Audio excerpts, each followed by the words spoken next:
Good evening, everybody. All right, so I'm a little bit behind, 3 minutes late, but so apparently I had printed out I make a script, and as you can see on this one, I started writing stuff, and I was like, I'm missing stuff. And after about page three of me missing stuff, I realized this is not my final draft. This is one of my earlier ones. So the way this works is, I got Monday. I teach Sunday school on Sunday. I spend my week going over the chapter and I'll add to it. And then some stuff, the Lord will speak to you halfway through the week and you'll get something different out of it. So as the week goes, the study changes. It gets longer. It's never gotten shorter, but it has gotten longer. This one here is like 3 or 4 pages long. But they're not full pages. Like you can see just one or two words. It helps me as I'm reading it. But anyways, so tonight we're going to continue through the book of Ruth. We've made it to chapter 3. And Ruth is chapter 3 is one of the most beautiful chapters in the book because it's one of the most misunderstood chapters in the Old Testament. When people read about Ruth, going to the threshing floor at night and uncovering Boaz's feet and laying down, they can easily read modern ideas into that passage and assume something inappropriate was going on. And especially when Naomi, it says that she, clean herself up, put some perfume on, and then go down there. It kind of, be honest with you, it made me think of Fancy by Reba McEntire. That's not at all what was happening, though. Ruth and Boaz, both have already been shown to be extraordinary people, extraordinary characters. This chapter is not about seduction at all. It's actually about a covenant commitment. It's about redemption, integrity, and trust in God's timing. And before we begin, I want to remind everybody where we're at in this story. So in chapter 1, Naomi lost her husband and both of her sons.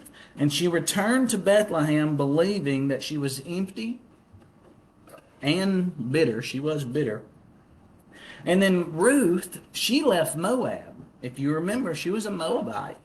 She would worship Chemosh. That's what they did.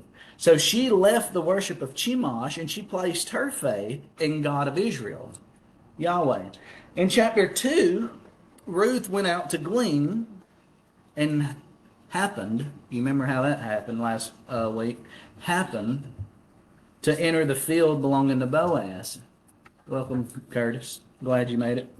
It appeared to be a coincidence, but we know, and we talked about God's providence, and we talked about that.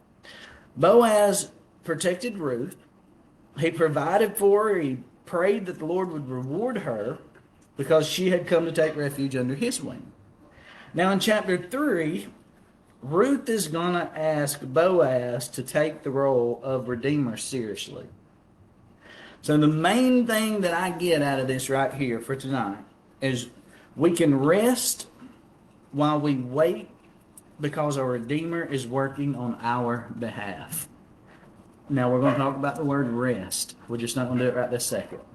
Right now we're going to get started. We're going to look at verses 1 through 5. Chapter 3 in Ruth, verses 1 through 5. And this is the word of God. Then Naomi, her mother-in-law, said to her, "My daughter, should I not seek rest for you, that it may be well with you?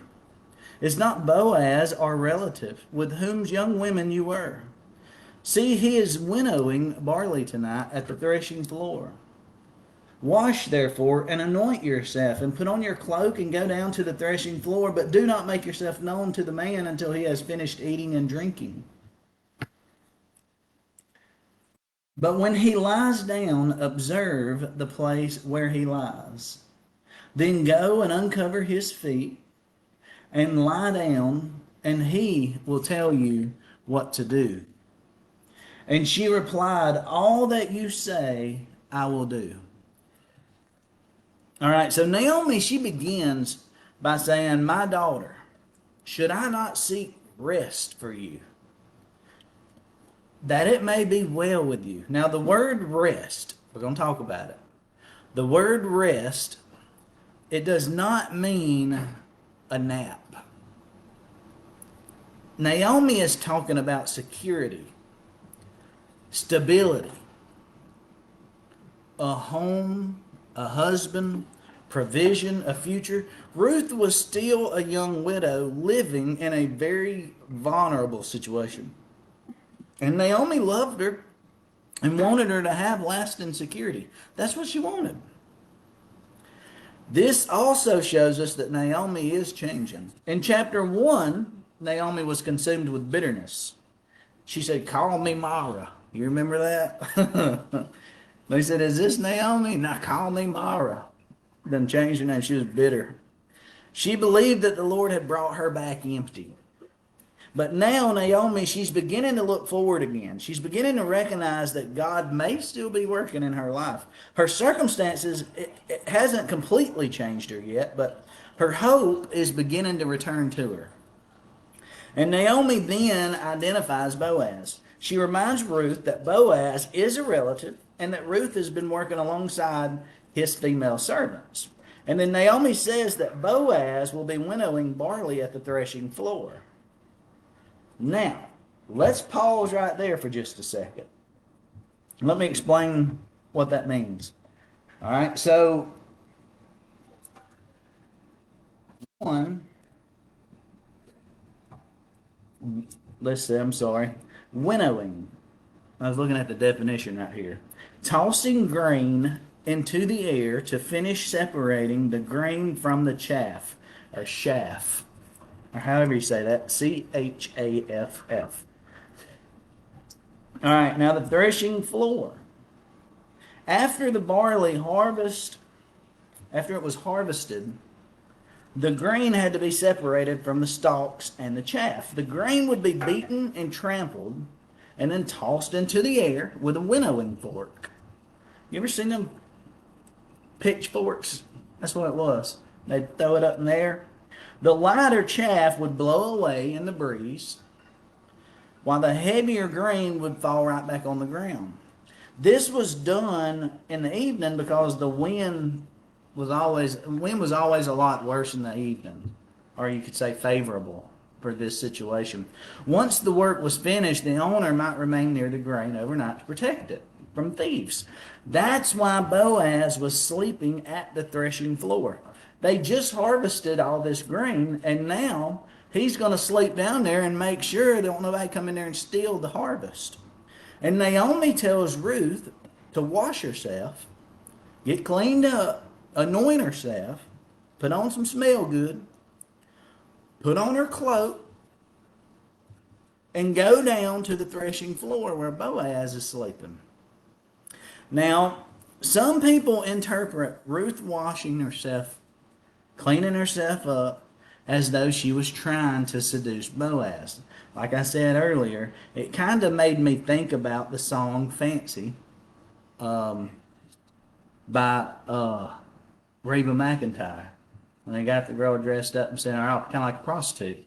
I mean, they got her all dressed up and cleaned up, but that's not what was actually happening. That's just when I first read it, that's what I thought. So now that the Lord's revealed that's not what's going on here, it's important that we all understand that. That's not what's going on here. She's presenting herself with dignity and respect. Some interpretations that I've read is that they believe this may signal that her formal period of mourning had ended. She's done grieving her husband, and that she's ready to consider marrying again. Now, granted, we can't prove all them details, but we can confidently say that this is not presented as an immoral act. And Naomi tells Ruth not to make herself known until Boaz has finished eating and drinking. She is to observe where he lies down, and then uncover his feet and lay down there as well. And again, that sounds very strange to us in modern times. But Ruth is not getting in bed beside him as a lover. She's placing herself humbly at his feet as a servant. And she's preparing to make a serious request. And Naomi says, he will tell you what to do. He will tell you what to do. And Ruth answers, all that you say, I will do. And Ruth, she continues to demonstrate humility and obedience. She's not careless, and she's not chasing after a man. She is following Naomi's plan and placing her future in the hands of a man already known as a godly character. I want to read you this footnote right here in the John MacArthur Bible. It says, Naomi instructed Ruth to put on her best appearance and to propose marriage to Boaz by utilizing an ancient Near Eastern custom. Since Boaz was a generation older than Ruth, this overture would indicate Ruth's desire to marry Boaz, which the older, gracious Boaz would not have initiated with a younger woman. She basically is proposing to him, and he wouldn't have never done that because she was a generation under him. Very, very, very interesting. Let's keep reading. We're going to read verses 6 through 9. So she went down to the threshing floor, just as her mother, and did just as her mother-in-law had commanded her. And when Boaz had eaten and drunk, and his heart was merry, he went to lie down at the end of the heap of grain. Then she came softly and uncovered his feet and lay down. And at midnight the man was startled and turned over, and behold, a woman laid at his feet. And he said, who are you? And she answered, I am Ruth, your servant. Spread your wings over your servant, for you are a redeemer. Good stuff. Ruth goes down that threshing floor. She did exactly what Naomi told her to do. And Boaz eats and drinks and says that his heart was merry. It doesn't necessarily mean that he was drunk. It just says that his heart was merry. It means he was satisfied and content. That's what it means. After a very successful harvest. And I guess a meal. Got his belly full. Good days of work. Belly's full. Lay down, take a nap. My heart's merry too. So he lies down beside the heap of grains, what the text says. And Ruth quietly comes in, uncovers his feet, and she lays down. Sometime around midnight, he must have moved his foot, and there was something there. There was somebody's head was laying down there, and he said, who are you? She says, it's just me, it's Ruth, it's your servant. I'd be pretty freaked out if it was a head in the bottom of my bed. Well, you're not in the bed, you're laying in the threshing floor, but the head wasn't there when I laid down. And now it is. I can imagine that startled him. But anyway, maybe when she moved the cover, maybe the cold air woke him up. Cold air on his feet. But anyway, he does turn over and he sees her and says, who are you? And she says, I'm Ruth, your servant. And then she makes this request, which is kind of the center of this whole chapter. Spread your wings over your servant, for you are a redeemer. This is far more than Ruth asking Boaz to keep her warm. That's not what she means. This is a marriage proposal.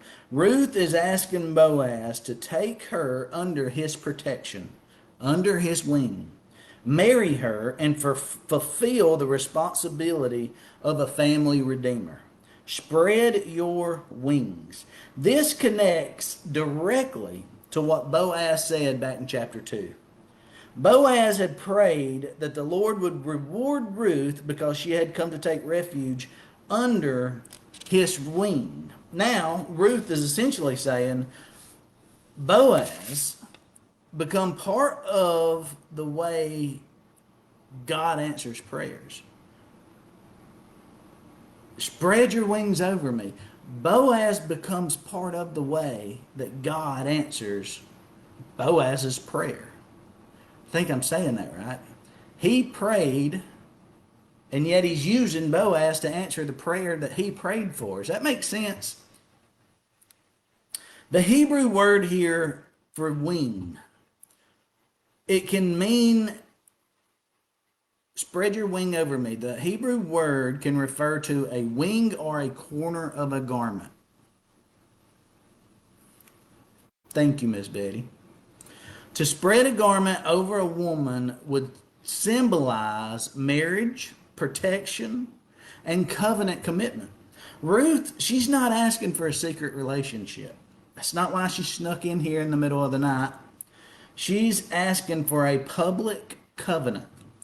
This is important because people often misunderstand this. Ruth is not saying spend the night with me. She's saying redeem me, marry me, bring me under your covenant protection. And Boaz becomes part of his own prayer. That's the beautiful lesson here. In chapter 2, Boaz prayed God would protect and reward Ruth. And now, God is giving Boaz the opportunity to become part of that answer. Sometimes we pray, Lord, help that family, or Lord, feed that person. Lord, encourage that brother or sister. And God may be saying that he wants to use us to do that. It's possible to pray for somebody and then turn around and ignore the opportunity that God gives us to help them. Boaz did not merely pray for Ruth. He actually acted generously. He protected her obedience.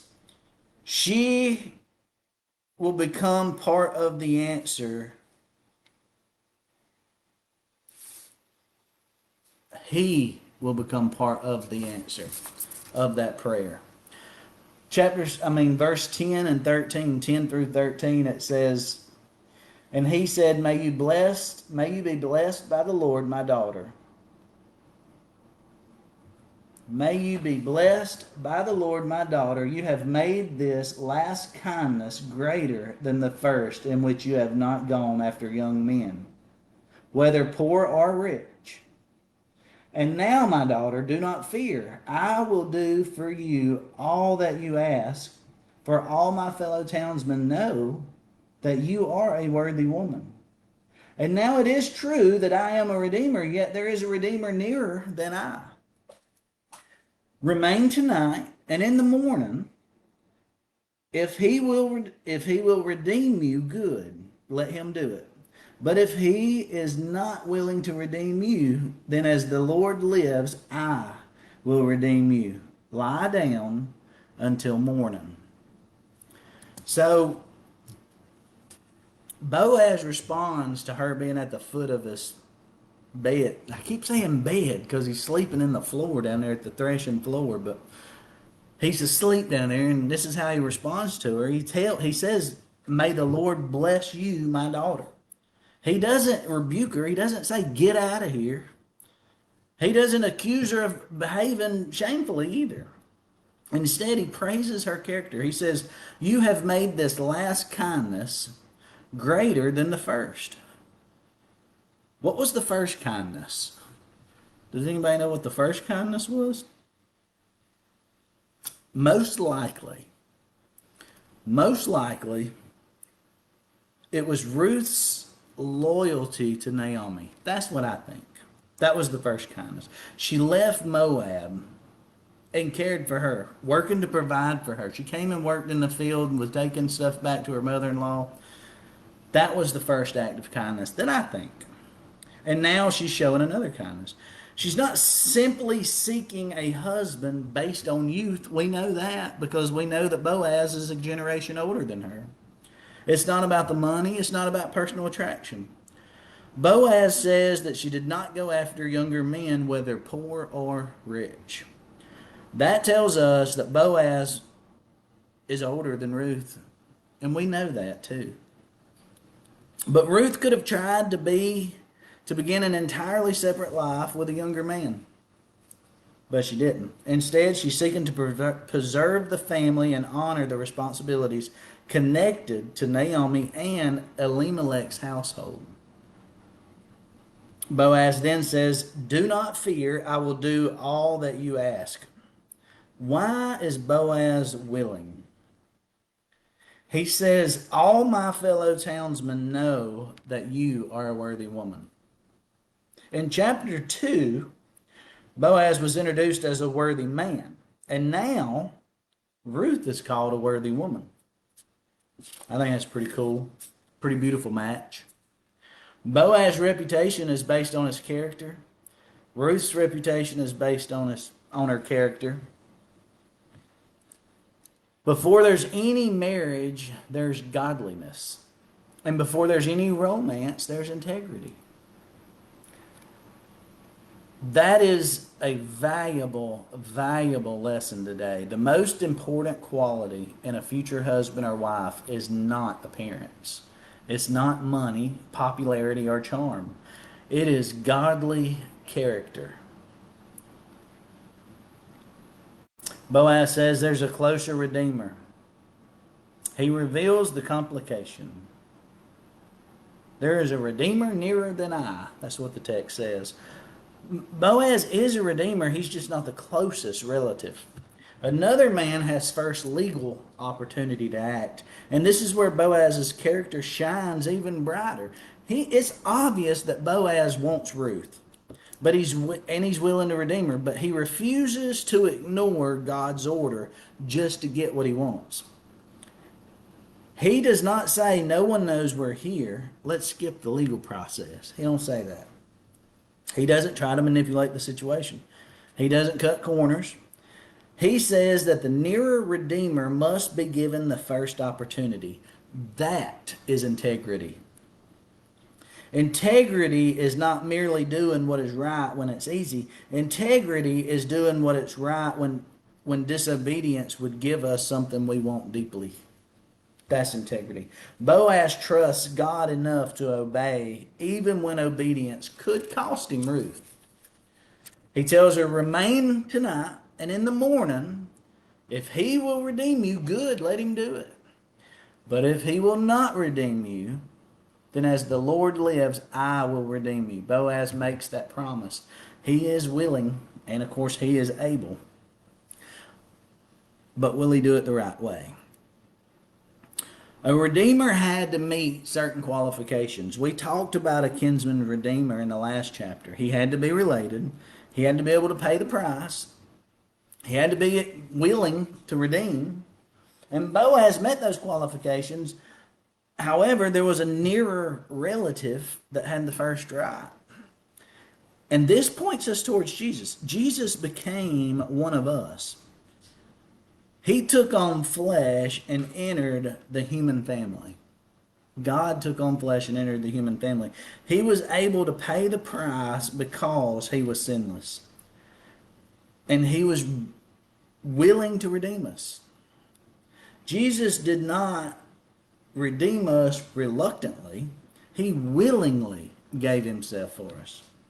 And Boaz is not Jesus. Every detail should not be forced into this, but Boaz is giving us a beautiful picture of the type of redemption that ultimately Christ fulfilled. Verses 14 and 15 says, so she lay at his feet until morning, but arose before anyone could recognize her. And he said, let it not be known that the woman came to the threshing floor. And he said, bring the garment you were wearing and hold it out. So she held it, and he measured out 6 measures of barley and put it on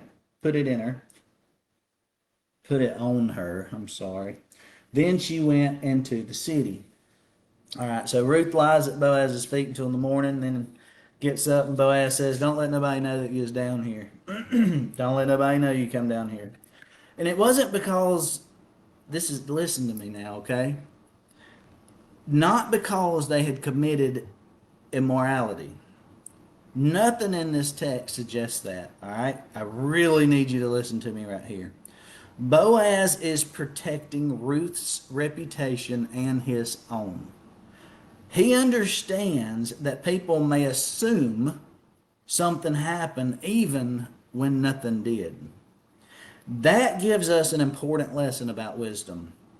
Christians should not only avoid actual sin, we should also be wise about situations that could unnecessarily damage our testimony or create reasonable suspicion. We cannot control every rumor or every false accusation. Jesus himself was falsely accused, but we should not carelessly place ourselves in compromising situations when they can be avoided. Boaz behaves honorably when nobody is watching, and that's integrity. Anyone can appear godly in public. Character is revealed when you're alone, when no one will know, and when you have the opportunity to take advantage of somebody. Boaz had power. Ruth was vulnerable. He could have used his power to exploit her, but he chose to protect her. And that's what godly strength looks like. Before Ruth leaves, Boaz tells her to hold out her cloak, and he fills it with 6 measures of barley, and he places it on her. The exact amount is uncertain, but the text, it doesn't, I don't know why it's 6. I really don't know why it says 6. I'm not going to claim that I know why it says that, but it is a lot. Why does Boaz send this grain? It's additional provision for Ruth and Naomi. And it may also serve as a sign to Naomi that Boaz has received Ruth's request favorably, and he intends to act. Most importantly, I want you to notice the continuing theme of fulfillment and emptiness. In chapter 1, Naomi said, I went away and the Lord has brought me back empty. You remember that? But Naomi did not return completely empty. Ruth was with her. And then Ruth brought home some grain from Boaz's field. And now Boaz sends another generous portion. God is gradually filling Naomi's emptiness. First it was Ruth, then it was food. Soon it's about to be a redeemer, and later it's going to be a child.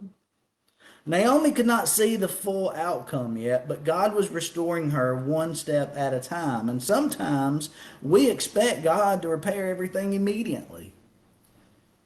But God often restores things gradually. One act of provision, one encouraging conversation, one open door, one step at a time. Just because restoration does not come immediately does not mean that it hasn't began. We at least learn that much from the book of Ruth. We got 2 verses left, and I really want to go back and touch on something. We got to quit as Christians putting ourselves in terrible situations. We have got to learn to avoid not just sin, but why bring on more heartache than we need, I guess you could say. I'm saying, if you're doing something that you know doesn't look good, even if it's okay, why are you doing it?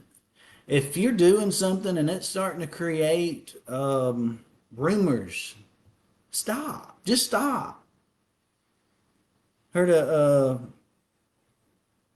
ain't got nothing to do with it. But I don't know why that come back to me the way that it did, but it did, and I guess somebody needs to hear it.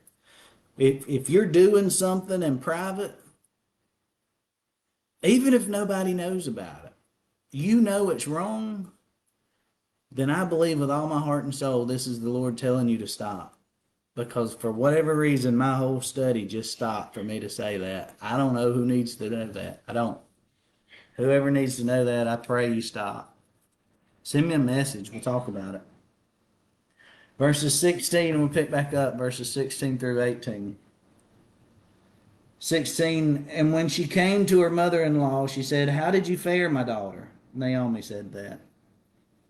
Then she told her all that the man had done for her, saying, "These 6 measures of barley he gave to me, for he said to me, you must not go back empty-handed to your mother-in-law." She replied, "Wait, my daughter, until you learn how the matter turns out, for the man will not rest, but will settle the matter today." The wording can also carry this sense of asking, when Naomi, how did you fare, my daughter? How'd you do? What'd he say? How'd it turn out? Did you get kicked out of the bed? Well, you couldn't have got kicked out of the bed because you're here this morning. You didn't show up in the middle of the night. Ruth tells Naomi everything, and she also explains to her, he gave me this barley because he said he didn't want me to return empty-handed. Empty-handed, there's that word again, empty. Naomi said that she returned empty, and Boaz refuses to let Ruth return to Naomi empty. I believe that the author is showing us that God is reversing Naomi's emptiness. And then Naomi gives Ruth this instruction. Wait, my daughter, until you learn how the matter turns out. Wait. That may be one of the most difficult words in Christian life. Ruth had obeyed. She made a request. Boaz promised to act. And now Ruth, she couldn't settle the matter herself. She had to simply wait. Just wait. There are times when faith means moving. Ruth had to go to the threshing floor. There are other times when faith means stopping. Ruth now had to stop and wait.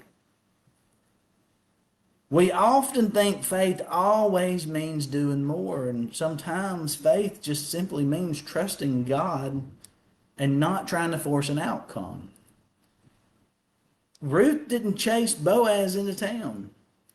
She didn't go confront the nearest redeemer. She didn't try to manipulate this situation. She waited. And Naomi says, for the man will not rest, but will settle the matter today. That brings us back to the beginning of the chapter. At the beginning, Naomi said that she wanted to find rest for Ruth. And at the end, she says Boaz will not rest until the matter is settled. This is the beautiful contrast. Ruth can rest because Boaz will not. Boaz is working on her behalf. Ruth's future depends on something that she can't do herself.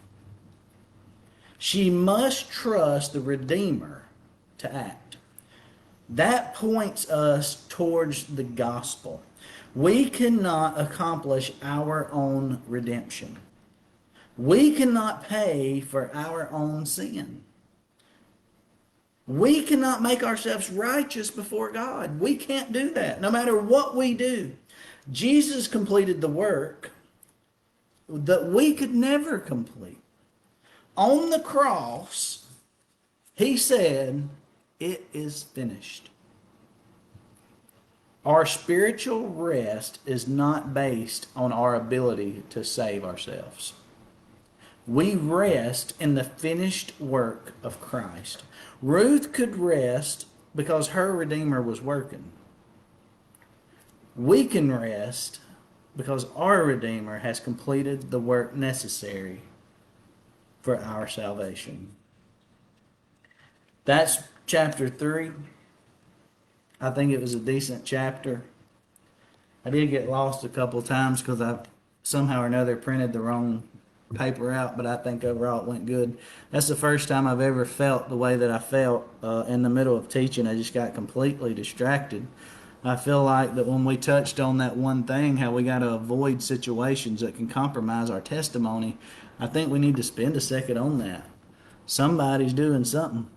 Or maybe it's me. Maybe I don't think I'm doing anything. We can't, whatever you're doing, think about, let's take a second and let's think about ourselves and what we're doing behind closed doors. Are we doing anything that we should be ashamed of? And if we are, we've got to quit. If it gets out, it's going to destroy your testimony. You can't have that. Stop doing what you're doing. The Bible says, Jesus said, turn and sin no more. Turn and sin no more. That doesn't mean that we're not going to sin. What that means is don't willingly sin. Don't go and willingly sin. That's not how this works. I feel like we're so far away from where we should be. We're so deceived. I know I've been in this 34 minutes now, but we're so deceived. You know, I was talking to my kids the other night, and I was telling them that we can take and watch TV, and we got this Bible, and the Bible, Bobby told me that it's the basic instructions before leaving Earth, and I thought that was pretty cool. But we get this Bible, and the Lord gives it to us, and it tells us everything that we need to know, and we have an opportunity to study it, and yet we choose to watch NCIS on TV. We choose to watch TV. Why in the world are we choosing to watch TV over studying the Word of God? We're just deceived, and we're so deceived that we will try to justify why we don't. I'm just tired. Whatever, you don't want to do it today. Whatever your excuse is, I want you to think about it is an excuse. We've got to start studying the Word of God more. We're running out of time. I think that's obvious. Anybody that's even close to intelligent when it comes to the Bible, you don't even have to be intelligent. You just know we know we're at the end. Anyways, I appreciate everybody watching tonight. Y'all have a good night. I'll see you next Monday for chapter 4 to finish up Ruth.